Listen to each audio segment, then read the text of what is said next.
Usap-usapan ngayon sa NBA community ang naging pahayag ni Shaquille O'Neal tungkol sa sitwasyon ng Los Angeles Lakers.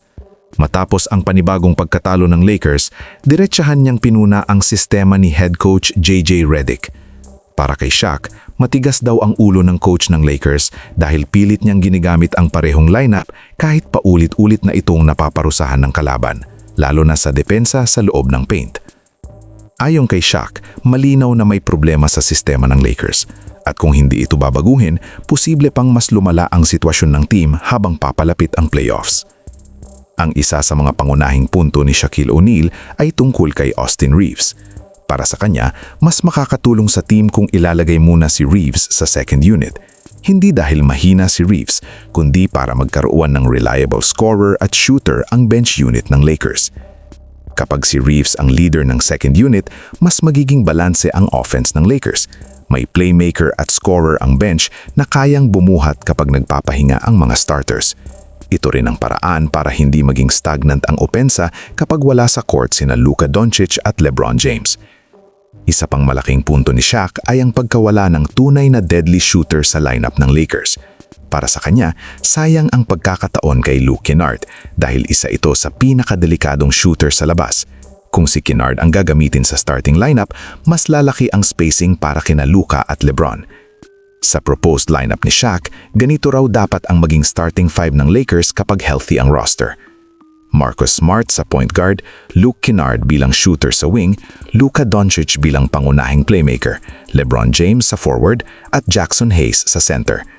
Para kay Shaq, ang kombinasyong ito ay may depensa, shooting at playmaking.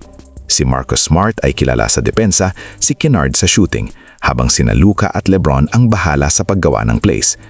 Samantala, sa second unit naman ay maaring pamunuan ni Austin Reaves ang lineup kasama sina Rui Hachimura, Jared Vanderbilt, Adu Thiero at DeAndre Ayton. Ayon kay Shaq, mas magiging productive ang ganitong setup dahil may scoring, rebounding at energy ang bench. Ngayon, mas nagiging komplikado ang sitwasyon dahil sa injuries ng Lakers. Kasalukuyang wala sina LeBron James, DeAndre Ayton at Maxi Kleber. Kaya ayon sa suggestion ni Shaq, habang wala si LeBron ay dapat si Rui Hachimura ang ipasok sa starting lineup.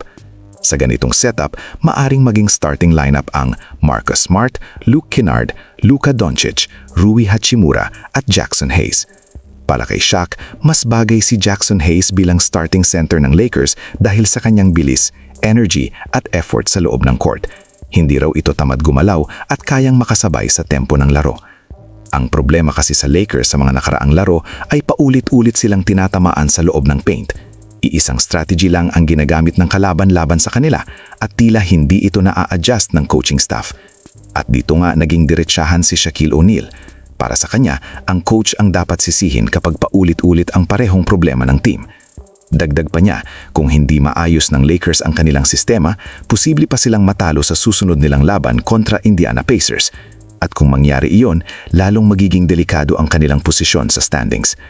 Sa ngayon, unti-unti nang lumalapit ang Phoenix Suns sa standings. Isang pagkatalo na lang ng Lakers ay posible na silang maabutan at malagay sa mas alanganing sitwasyon sa playoff race. Sa puntong ito, malinaw na nasa critical na sitwasyon ang Los Angeles Lakers.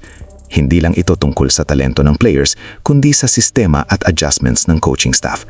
Kung tama ang obserbasyon ni Shaquille O'Neal, kailangan talagang gumawa ng pagbabago si JJ Redick bago pa maging huli ang lahat para sa Lakers. Pero sa tingin ninyo, tama ba ang sinabi ni Shaq? Dapat bang ilipat muna si Austin Reaves sa second unit at mas magiging malakas ba ang Lakers kung si Luke Kennard ang maging starting shooter nila?